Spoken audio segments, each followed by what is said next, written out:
এই যাচ্ছে পিসটা, খুবই সুন্দর। আমি আবারও বলছি, সেম জিনিস রিপিট করছি, গোল্ডের সাথে অবশ্যই পেয়ার করতে পারবে। এই যাবে জিনিস, এগুলো বারবার আর বলতে হবে না, গোল্ডের সাথে একদম চোখ বন্ধ করে করতে পারবে। আচ্ছা, এর ইয়ার পিসটা দেখাই।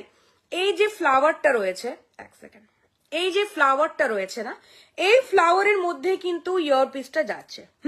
এই যে ইয়ার পিসটা দেখো, সেম এই যে ফ্লাওয়ারটা রয়েছে, সেই ফ্লাওয়ারের উপরে কিন্তু ইয়ার পিস যাচ্ছে। নিচে এরকম ভাবে ছোট্ট করে বলের ওয়ার্ক রয়েছে, আর ওপরে কিন্তু টপসটা রয়েছে ফুলের ওয়ার্ক, দু সাইডে দুটো চেঞ্জ আছে। ইয়ার পিসটা দেখিয়ে দিই, একদম লাইট ওয়েট, সিম্পল অ্যান্ড সোবার একটা পিস, খুবই মিষ্টি দেখতে। হ্যালো রামাদি, ফুল কানের ইয়ারিং হবে? ইয়ারিং আজকে নিয়ে বসিনি গো, তুমি নেক্সট লাইভে পাবে, অথবা আমাকে হোয়াটসঅ্যাপ করো। ভেরি সরি, আমি রিপ্লাই দিতে পারিনি, কারণ আমার লাইভে কিছু শো করছে না, আমার অন্য ফোনেও ব্যাক করে করে দেখতে হচ্ছে। Hello Paul, Chhaya, Rituparna, hello hello, thank you so much for joining my live, ভীষণ প্রিটি এটা, থ্যাংক ইউ।